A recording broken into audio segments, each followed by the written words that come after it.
just people get so used to the fact that government steals for them and they're okay with it. Government printing money is stealing your money, and that's something they think is normal, and it shouldn't be. So the fact that you cannot manipulate the supply of Bitcoin, nobody can. No government has the power to do that. Satoshi doesn't have the power to do that. If he came back today, the network is too big. It's too decentralized. You can't do it. So that's amazing to me. Today, I'm excited to welcome Staci to the podcast. Staci is a small business owner and Bitcoin maxi. Welcome to the Bitcoin Edge, Staci. Thank you for having me. Well, it's wonderful to see you. Before we get to Bitcoin, tell us a little bit about yourself. So I am a hair salon owner. I'm a hairstylist. I work with my mom. We have a small business, and I'm married with 3 kids. I got into Bitcoin in 2020, and a lot of it had to do with my business, my work with COVID, and it kind of all started with the stimulus check. So that's kind of, it was a big part for me to get that eye-opening. I have a cousin who has been in Bitcoin for many years, probably since 2017. And he would always talk to me about it, but I never actually looked into it. I just thought it was something he was talking about. It didn't really click for me. And then once we started getting our stimulus checks, I wondered about money. I actually asked, what is money? And I had those questions. And I started thinking about how, the stimulus checks that we're getting, how many will we continue to receive? Is there some sort of limit? So I started looking into that, and I found out there is no limit to how much money we can receive technically. So I started to actually ask my cousin about it when I saw him next, and he was explaining to me how the money in our savings account is depleted every time, we get stimulus checks or money is printed from the government, and our value of our dollar is worth less. So my philosophy on Bitcoin is the dollars or fiat are worthless. I just feel that way because they are worth less every time they're printed. And anytime you have greed in a system or people that control the supply of the money, that will happen, and there's no stopping it. I got a little worried, having kids, thinking about college, thinking about their future, buying a home one day. You start to think about, how will I have anything to help them with in the future as prices are rising around the world and it feels like you can't keep up? And I think about Saylor too. When he understood Bitcoin, he understood that he got into it from a point where he felt like he was fighting and he was trying to make his company work and his business work. And he's the same person he is today, Saylor, smart person, smart man. And he wasn't able to get ahead. So I thought if Saylor couldn't get ahead and he's very intelligent, he understands systems, then the system is rigged against us. So that wealth gap keeps getting wider, and I really took a deep dive. So tell us a little bit more about your deep dive. So you first saw that we were getting all this free money, which at first was nice, but then you started questioning it. And tell us a little bit more of what else you discovered. Yeah, I started to think about our home value. And we bought our home in 2013, and it's worth a significant amount more than it was when we purchased it. And I thought, wow, that's great. But then I started to think about how my kids will ever afford a home as these prices continue to rise the way they are. And that's unsettling. After my cousin spoke to me about, Bitcoin and how it was created, I read books. I read The Bitcoin Standard, The Price of Tomorrow. I listened to a lot of podcasts by Jeff Booth and Safe Dean and countless hours of podcasts. So next time I saw him, I was telling him all the things I learned.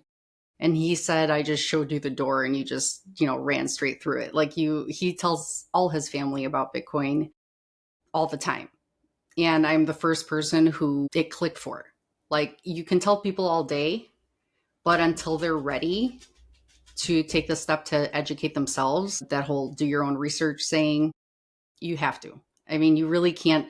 There's so much to learn about Bitcoin, and it's fascinating how it began. I love telling people the story of Satoshi. It feels like you're telling people about a superhero, a real life superhero. And people find it hard to believe when you tell them the story. And it still amazes me today when I think about how he figured it out. It was years of research from the 70s, I think. They started to work on cryptography and, internet money. And it was a lot leading up to the creation of Bitcoin until Satoshi figured out the final pieces of the puzzle and put it out there. And it's amazing that he was around for a couple of years helping it grow and walked away. And to know that there's somebody that's selfless enough to not have greed bring them back and take all that money out of the original wallet that he created. There's 1 million Bitcoin in that wallet, and I can't believe that, you can see it. It's a transparent ledger. Not a single coin is moved. It's also amazing that it's a bounty out there on the internet. So when people talk about Bitcoin and they worry that their money isn't secure, there's 1 million Bitcoin sitting in a wallet at just under $100,000 each, and no one's been able to hack it or take it or steal it. So it shows by him putting it out there and leaving it and no one being able to touch it, shows how secure that is. And I just find it superhuman to be able to have walked away. So he still fascinates me when I think about it today. Yeah, absolutely. One of the most selfless acts. And that's where we get the saying, stay humble, stack sats, partly Mm-hmm. from. And you have the white paper linked to your X profile, which I think is a Yes. wonderful thing. Yeah, because it's so Yeah, I love that. significant. It It's is. not so easy to understand the white paper. Did you get it right away? No, it took a while you really have to. I read through even the Satoshi emails. It was fun reading back and forth through everyone commenting back to him, even with Hal Finney's responses. And it's amazing even that Adam Beck was involved and created, what was it, Hashcash, I think. And that led to part of the mining process of Bitcoin. And he's just a legend, and he's around today. And it's amazing that he was in those original emails. And but yeah, I had to, read through that stuff. I had to read quotes from Satoshi through the emails. It wasn't just the white paper. It was like what he was saying. I love how he said in one email, if you don't believe me or don't get it, I don't have time to convince you. I love that. Because a lot of us, we feel like we're trying to convince people, and, our time is valuable.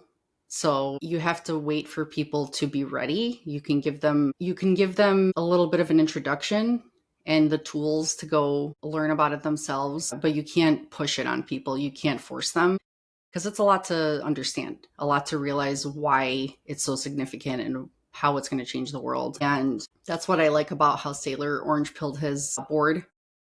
He gave everyone the tools, gave them some video links, told them to watch these videos, and he came back after and then talked to them about it after they had seen what he saw. So he didn't go in there cold and start telling them about Bitcoin. They had a little bit of a base. So it was easier to convince them. And I think that's the thing, educating them, giving people the tools to go find out themselves. And I think over the years, I would talk about it with clients. It's an easy segue into Bitcoin when I've seen how much has changed throughout the years. I've been doing hair over 20 years now. And people used to come in and have parties to go to and constantly things to do, going out to dinner, spending money, going shopping, vacations. And ever since 2020, I feel like people are just more concerned about how much groceries cost and the cost of living and taxes. And you don't hear people going out as much. So a constant topic in the salon is how expensive everything is and grocery prices. People always talk about that.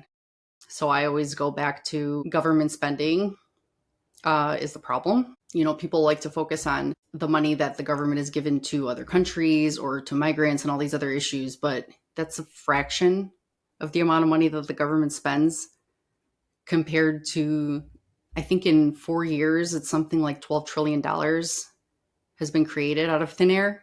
And that's mind boggling. It's like you have 100 billion going here, 100 billion there, but 12 trillion in 4 years is ridiculous. You can't even put that into perspective. So it's such a big waste of money, and it contributes to the wealth gap. It creates more problems between the rich people benefit, the most invested people benefit, money gets funneled into stocks and the stock market. People that have stocks benefit. People that don't, they get poorer every day. They can't afford life. So it's a really big problem, and it does cause this huge wealth gap. So I just feel like, and the one thing that orange pilled my friend that he still talks about to this day, he says when I told him that Bitcoin is a redistribution of wealth was the big one for him, because even though there's a limited supply of Bitcoin and you never sell your Bitcoin, that whole saying, I don't plan on fully selling any of our Bitcoin. But as life continues, knowing it's a long-term store of value, at some point, people will sell at a little bit at a price, I feel. Like, yes, you're not going to sell it, but if you need money, you might sell a little bit, skim off the top for your kids, for different things that arise in life, but you know that this is your savings account. So you're not just going to go and cash out your savings account for money that keeps losing value daily. And as people sell, more of that supply comes back into the system, and then other people can buy back in as the price keeps rising. So it's just like a redistribution. You know, the people that have the most coins sell a little bit back in. Some people have a chance to buy. So it evens the playing field for people. And it's a fair system that everyone can play, and there's no cheating. Nobody can come in. It was amazing for me to realize that it is a system that the government can't control. And people think it's a whole anti-government thing. That's not the case. It's just people get so used to the fact that government steals for them and they're okay with it.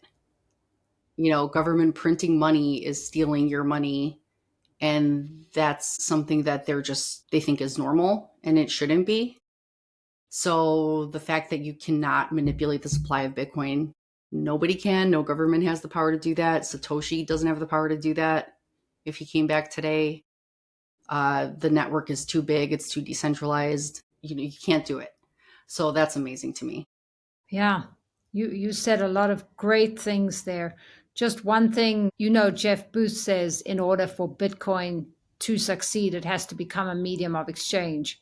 So we are using it in the West as a store of value because our money is devaluing. And like you said, we need to store our value so that Mm. we can afford things in the future. But eventually it will become a medium of exchange as Well, more and more people move over. true. The one thing I think about that, when people don't want to spend their Bitcoin, I understand that.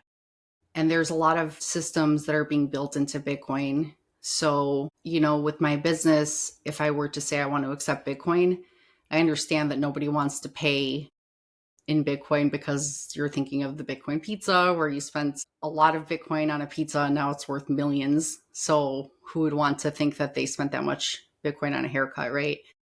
But the thing that's amazing is that with Bitcoin being the bedrock of a new financial system, things are starting to and will continue to be built on top of Bitcoin.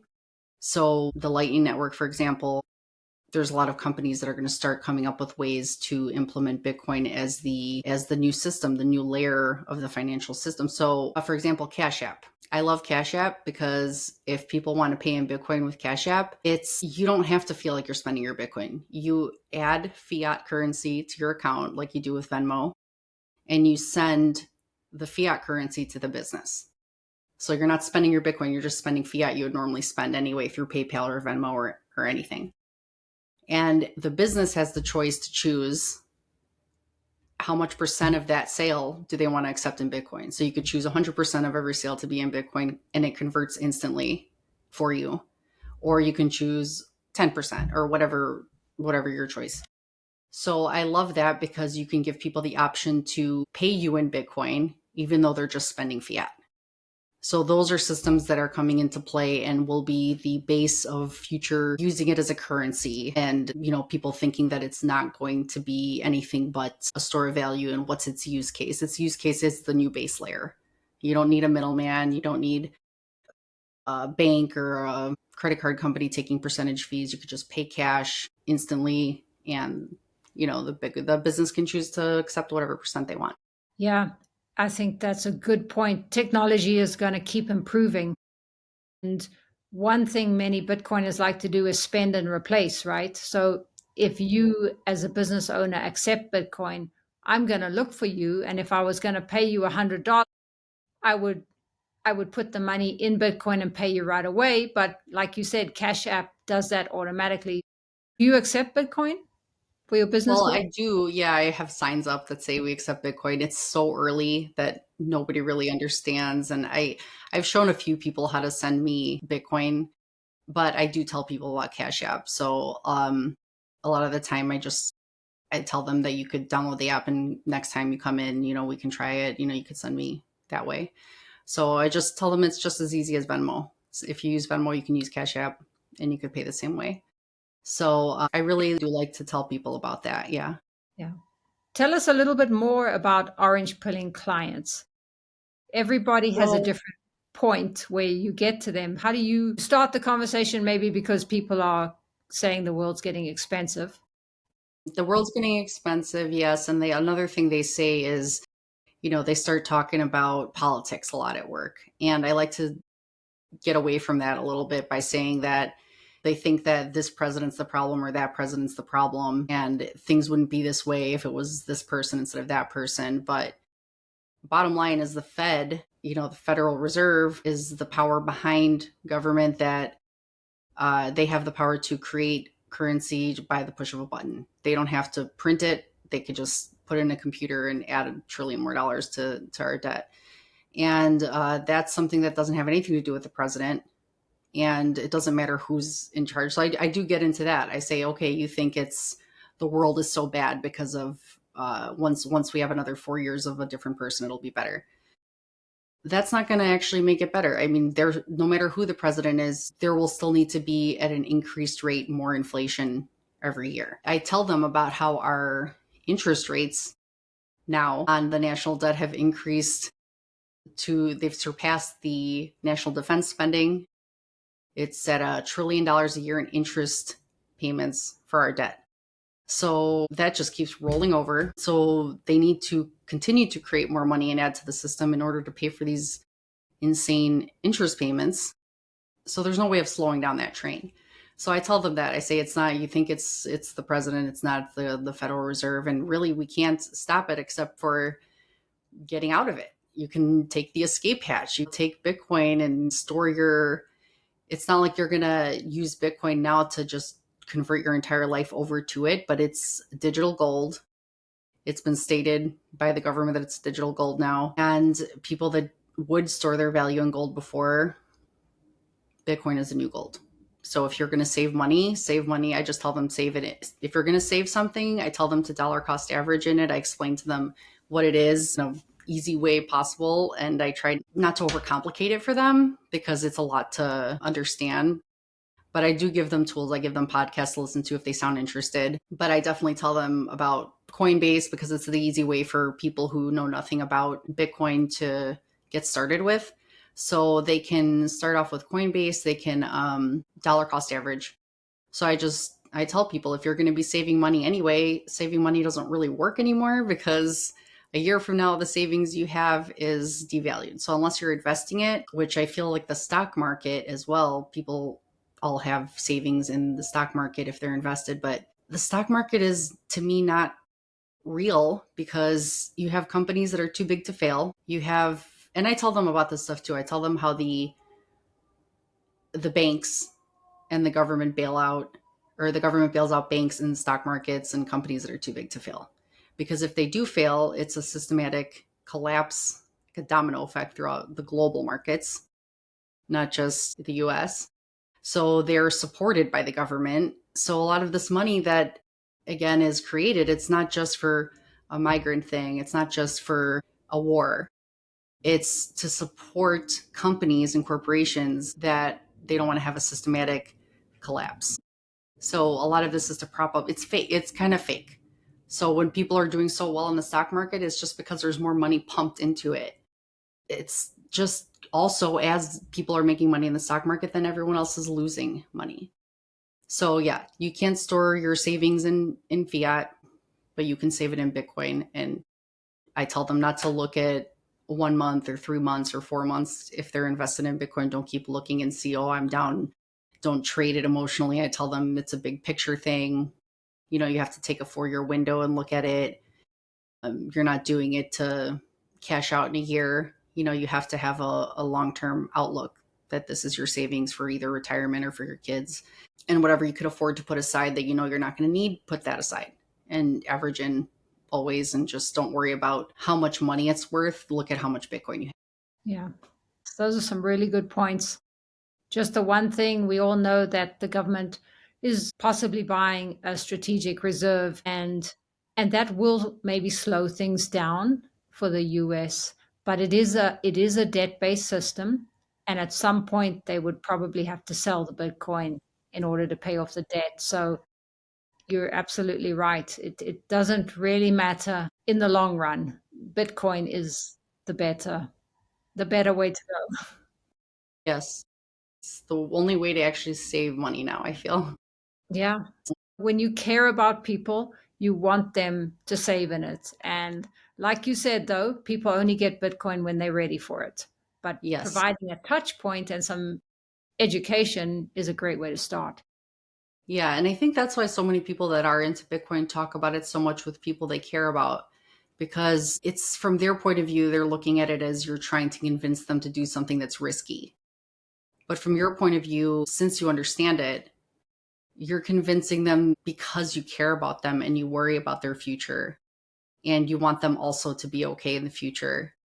So you're not convincing them because it's benefiting you. You want to help. But people think Bitcoin is risky where not having Bitcoin is risky. So more and more people understand that over time, and education is really important. And that's why it's just amazing to me that I think that's why our schools don't teach about money. They teach about debt, if anything. I just feel that if you really found out how money works and more people found this out and they did teach it in schools, it would convert everyone to Bitcoin instantly. And I don't know when that time will be when they will start teaching about Bitcoin in school, but they are doing it in other countries already. So it's a matter of time before they start teaching about actual stores of value and what money is in the US again one day. So yeah, it's definitely a risk not to have it. And it's why a lot of Bitcoiners do homeschooling. Well, quite a few Bitcoiners do Mhm. homeschooling. One of the things I see that most people, and it took me a long time to get, is that even 2% inflation is theft. We are Yes. so used to having inflation. That is a hard conversation. Yes. I think they think that if we can keep it at 2% inflation, that's like a amount that they can steal from you slowly without you really noticing. But look how much it's gone up and people are noticing, and they still don't realize that the government is at fault. And I do love how Elon and Vivek and the Department of Government Efficiency, I do love how they're shining a light on that. And I love how they're going to make the government more efficient. I hope they will show how much money has been wasted by the government and they could drastically cut that down. There's just no accountability right now. There's people, politicians, they can do whatever they want. They can create a program and say that this much money is going for this program, and they have terrible systems. And it's been said that there really isn't a way to verify where the money has gone. Their systems are old and outdated, and that's probably on purpose so that nobody can keep track of what's happening, so they can get away with the theft more easily. So with updating these systems and having more transparency, it's not going to allow the same thing to happen. And it's actually going to create accountability for the government. Absolutely. You have a really supportive community on X called Paranoid Bitcoin Anarchists. Yes. Can you share what inspired it and what you're building with this group? Yeah. So I was inspired when I first saw the Bitcoin Therapist account. He had posted one day that why don't we all try to get monetized? And that's not priced in, because if all the Bitcoiners on X get monetized, then we can use that extra whatever money it is to buy more Bitcoin with it. So why not? We're already on there anyway. Why not try to get more engagement, get more verified followers? And those are the two main criteria you need to be be able to earn income on X by posting.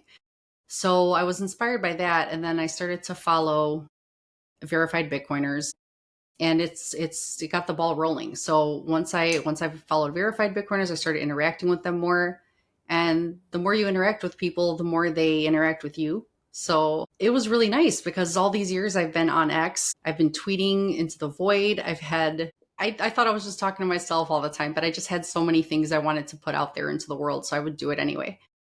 But ever since interacting with all these verified Bitcoiners, I've gotten such a nice response, and it feels like my ideas are reciprocated. I have people not only responding to me and sharing intelligent thoughts, but they're also having fun with me. We're just having a good time. We're actually laughing.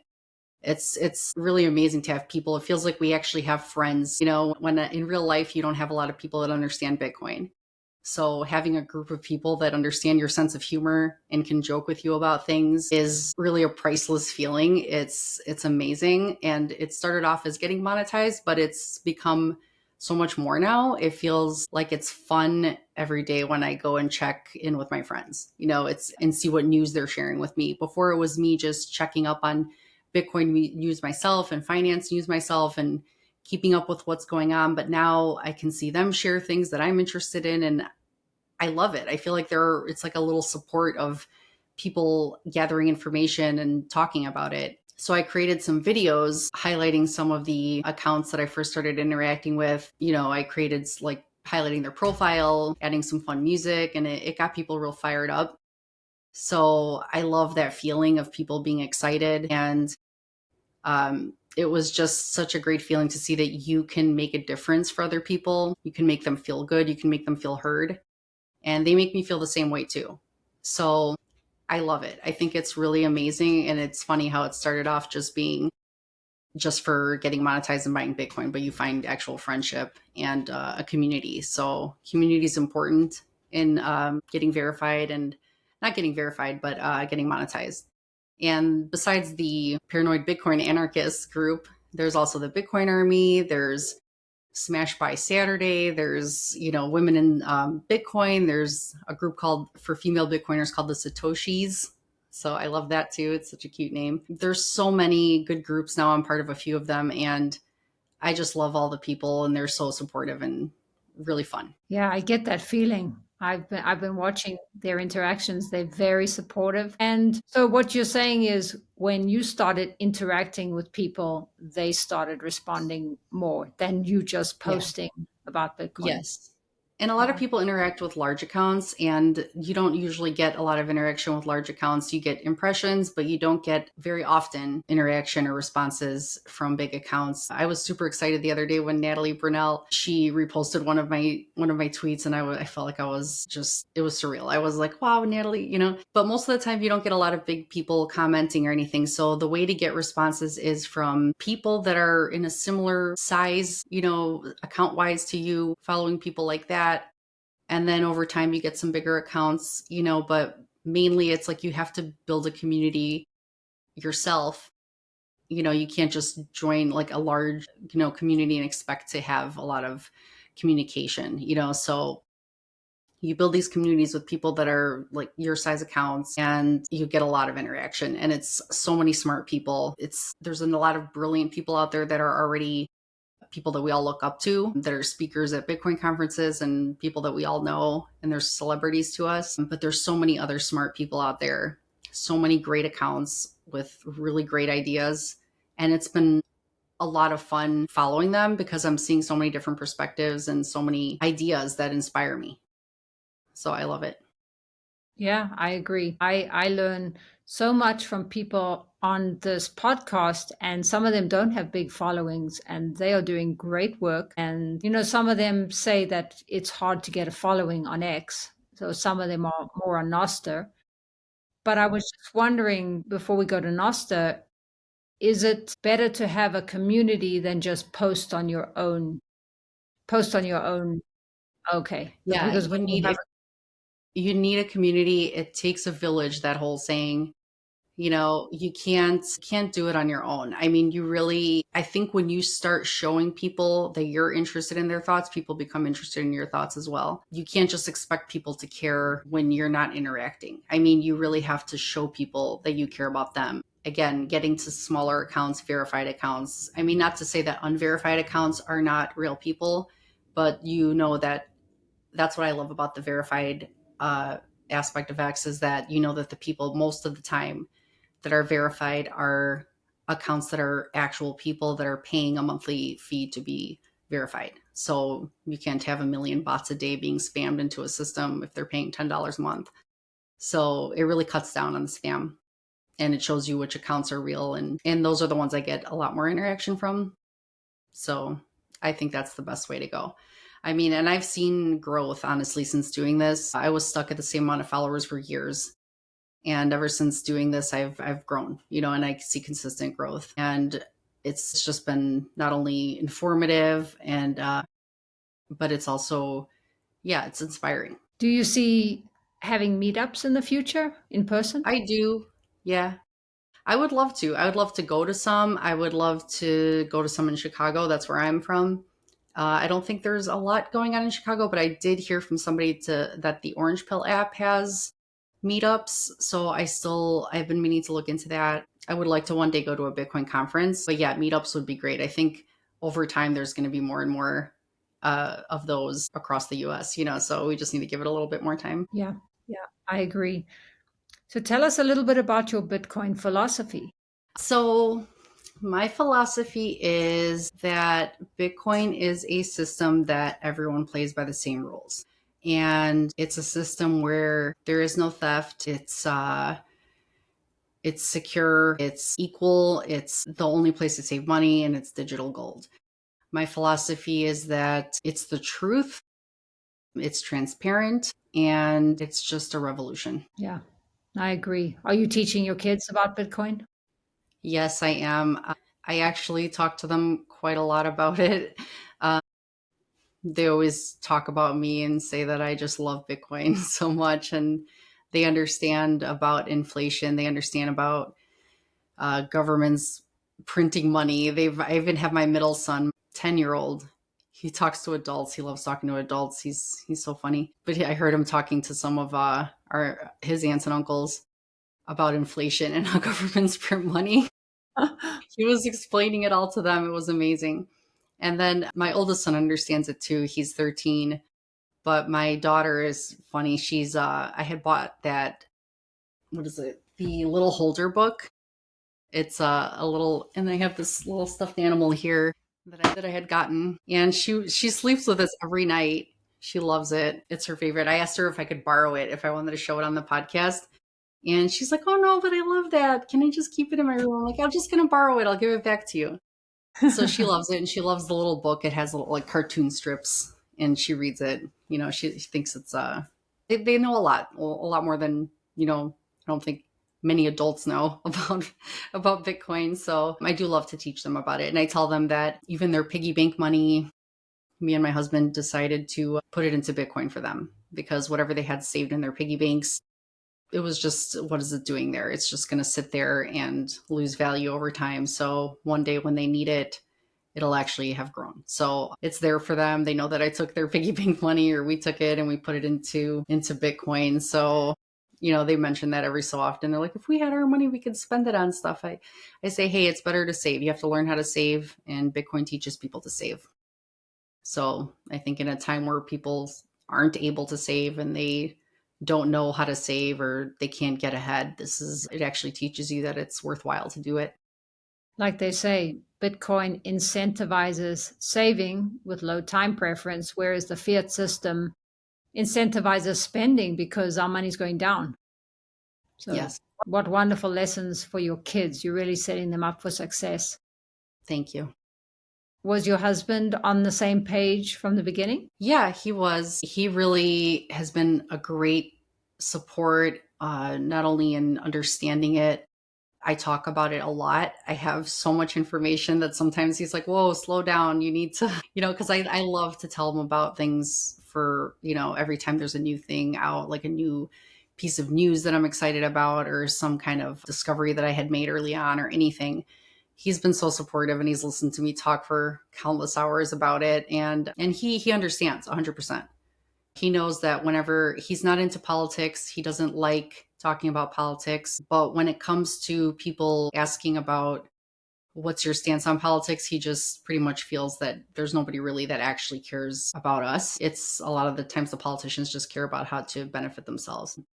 But I do feel like Bitcoin is the escape from that theft system, and he knows that too. And he's been amazing, and he's so supportive. And I love that he even he's a teacher, and he also is a singer. He's an amazing singer, and he does weddings and parties, and he's like an acoustic duo, but that's a side gig.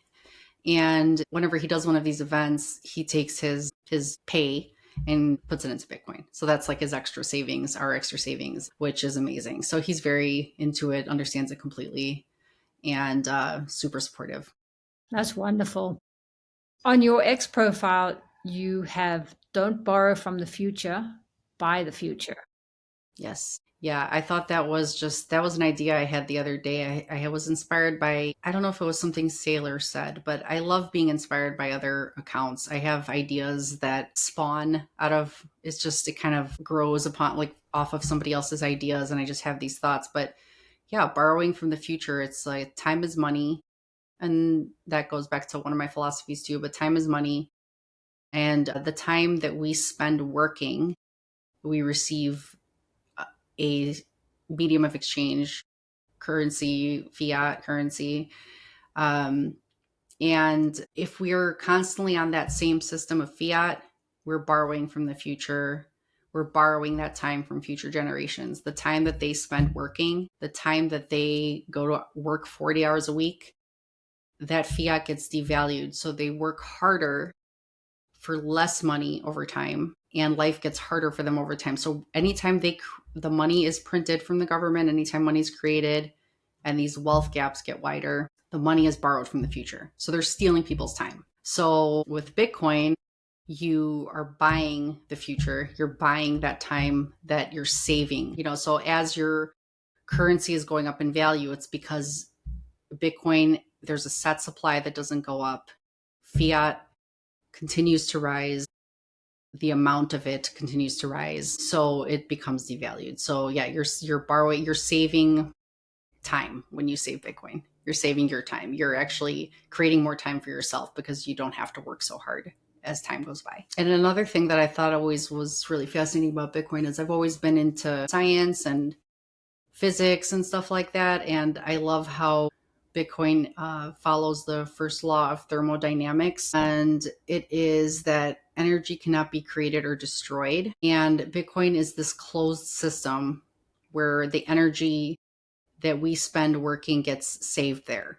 Whatever we buy in Bitcoin, it's stored and it's not leaking. It's not, getting eroded away. It's stored in a closed system. So that energy that we're spending is getting stored somewhere and it won't escape. With fiat, it's that whole entropy idea. It's, Bitcoin, I feel like, is almost reverse entropy. It's the only thing in the universe that I think is like that. It's a crazy idea, but fiat currency is entropy. It just degrades, it falls apart, it crumbles. So, putting those ideas into physics or science is something I like to do. Yeah, I love that. Really great points. Tell us how Bitcoin's changed you. Bitcoin has humbled me. I think Bitcoin humbles most people. It really, you have a big ego at first. I think when you first get into Bitcoin, a lot of people get into it at a cycle top, and you're getting into it when everyone's getting into it because you hear a lot of hype. You want to start buying and getting rich too. That's like what people get into it for. So you see your money going up, you get really a big head, you get a big ego, so you think you're the smartest person alive, which you are for getting into it, but you don't know enough yet, so I think you need to give it more of a time frame. But then we all get humbled when we see, these cycle ups and downs, and you really have to show your conviction when you do see these downturns. And that's, I think, the time we spend building our knowledge. The bear markets are when we're building our conviction. We're just like gearing up for the next bull run, but we're also understanding so much more than we ever did when we first started. and we get stronger, we get more educated. It gives me chills when I think about it. I think about how much I've learned since I first got into it. It's like you realize that it's not about how much money you're making. Again, it's how much Bitcoin you have and you're going to have over a longer period of time. So yeah, it humbles you. You can't have an ego. People that have an ego probably won't understand it till it's way too late. You have to be willing to learn and to understand new ideas and change with the future. You can't be stuck in this old system. You have to it just teaches you patience. I've become a lot more patient with Bitcoin. That's a huge one for me, and humbled. You become humbled by it. You become humbled because you realize how amazing it is and how transformative it is and what a gift it is that we have this to have hope. We have hope for the future. If we didn't have Bitcoin, it would be pretty bleak. I mean, I feel like you wouldn't have, I don't know. I feel bad for people who don't understand it yet and who are struggling. And that's why we try to orange pill people. That's why we try to help people we love, because it can be scary. But I think when those of us that have or understand it see the world around us and it's a scary place, there's hope for our kids. There's hope for our retirements. There's hope for the future. So it's just something that, I'm just so thankful for. Yes, me too. Did you ever have an altcoin journey? I did. I Okay. did. I think like a lot of people, even people that I spoke to someone recently who got into Bitcoin in 2017, and he had two Bitcoins back then. And he told me that he sold it, when it was starting to drop and go down, and he didn't buy back in. And now he's trying to get back into it right now. And he, at that time, it's a blessing and a curse to be into Bitcoin earlier in your life, because when Bitcoin first started since 2008, there's been many people who either didn't realize the value that it was going to, like how much it was going to be worth. So they either lost their keys because they didn't keep track, didn't think it'd be worth much. There's people who were here during the block size wars and during all these different Bitcoin alternatives coming out and creating forks. And a lot of people were convinced that there was going to be a new Bitcoin, a better Bitcoin, another one that was going to take over, the network. Bitcoin has proven it's here to stay. It's soon to be a strategic reserve currency for the US. It's happening around the world already. It's being adopted by Wall Street. It's being adopted by all different nation states, but it's here to stay. And now that I think this is the turning point since it became integrated into the stock market, it's a way to show people that there isn't another one that's going to be. I mean, people still might think that, but they're starting to realize that the network effect of Bitcoin, the users in the system so far, it's so massive, and the system is so decentralized, and Satoshi was so selfish. So if there's another coin that comes out, it's always going to have either not a big network effect and won't have a lot of users on it. And to convince that many people to join a new one is very, very, very hard to do. Second of all, is just, there's always going to be somebody in charge. There's always going to be someone who has the majority of a new coin that can rug pull some people and trick them. And it's just, I don't know, will there be another selfless person like that to go and create something and then walk away? I don't know. It feels like it was a one-time deal, and it was a grassroots movement. It grew to be where it was naturally without commercials and people selling it. It just grew, so it's to replicate that is impossible. But I didn't know that early on. So early on, I did get into altcoins again for that whole what's going to make me the most money thing. And luckily, when the market started to drop after 2021, I saw things falling and I was selling off a lot of my altcoins and converting them to Bitcoin. So I didn't lose as much as I could have if I waited for them to go to what they are now or what they had been. And it was I converted because I thought, you know what, I started to learn more about it at that time as it was going down. So I didn't lose conviction in it. I just grew more convicted, and I realized that even if Bitcoin's price goes down, it doesn't matter. It's like, that's the one that you can't get rug pulled on. You're not going to have one person pull out and it's going to destroy, your value. There's too many people in it, too much computer power globally, too much incentive for companies to mine it. So yeah, it completely, I did have that altcoin journey, but I'm not all about that anymore. Yeah, good points. It has the first mover advantage. And like Michael Saylor says, there is no second best. Mm-hmm. Yep. Do you think there's a spiritual side to Bitcoin? I do. I do feel like there is. I guess a pretty philosophical person, but I'm Christian and I do feel like there's so many similarities between the Bible and Bitcoin, which I think is pretty amazing. I love to think about it. And I know that there's a lot of people out there that are Christian Bitcoiners, and it completely agrees with fairness and truth, where the fiat system is deceitful and completely unfair. And Bitcoin it's created from love, and it's a gift for people, and it's a movement to again level the playing field and redistribute wealth. But I love to think of, and I wrote it down because I wanted to remember this. So I like to think about the part, there's a quote in the Bible that is, do not store your treasures on earth where they can be destroyed or stolen, but seek treasures in heaven where they are safe and unbroken. For the treasure of time is the greatest time of all. I don't know if that's part of it or that's just my own thoughts right there, but do not store your treasures on earth where they could be destroyed or stolen. So that is, look at what happened in California. People buy not just real estate for a home to live in, people buy real estate to store their value. And now your homes get destroyed. Insurance companies weren't covering claims or will not be. And that's where you put your value. That's where you put your investment, your future wealth that you wanted to grow. And it's burned and it turned to ash. So sad what happened out there. And I'm sorry for all the people that lost everything, lost lives, lost their homes, lost everything. But that's another good example of you can't, it'll help the world because it'll take money from people realizing that real estate is a store of value to storing it in a digital gold where it cannot be destroyed by fires and rust and different other things. You store it somewhere where it's safe, and it can't be tampered with, just like Satoshi's million Bitcoins sitting out there for anyone to try to take or to steal or do anything, and they can't. So it's a safe place to store your wealth. And the Bible talks about that. And then I also like the mustard seed idea.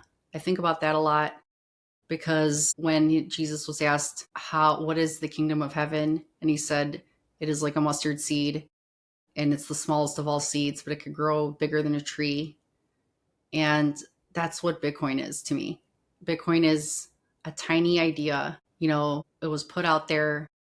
People slowly, it's like we joined the network slowly over time. The tree grew, it's weathered storms. It continues to grow. It's become huge and it's become global and it's become so decentralized, and it started from a tiny little idea and it was worth fractions of a penny. And now it's worth almost $100,000 a coin.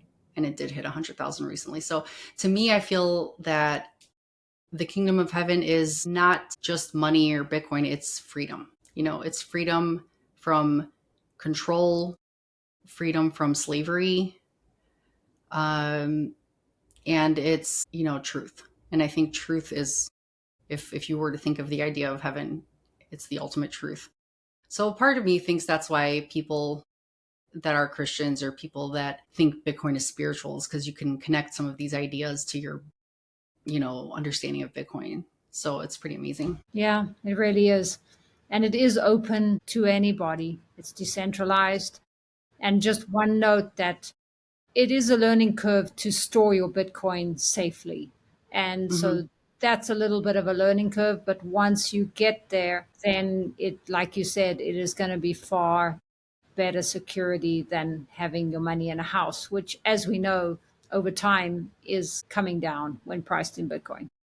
Yes, priced in Bitcoin for sure. And that's the thing. Bitcoin is a technology, and technology is deflationary. And in terms of Bitcoin, everything's come down over time. So not within the last maybe couple months or whatever it is, but when you look in the bigger picture, yes, 100%. So it's How super much do you important.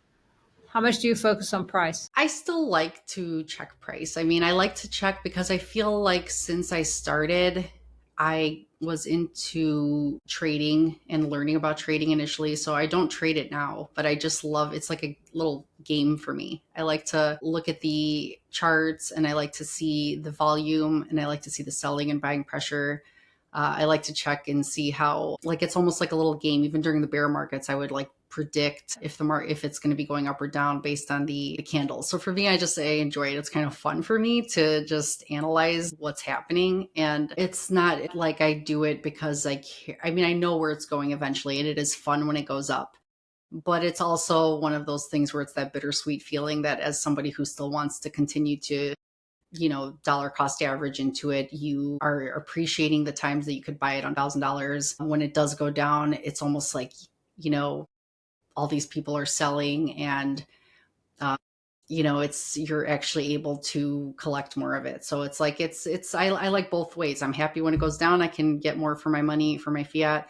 When it goes up, I'm happy because, the price is up and I just know where that's going over time anyway. So it's always fun when the price is rising.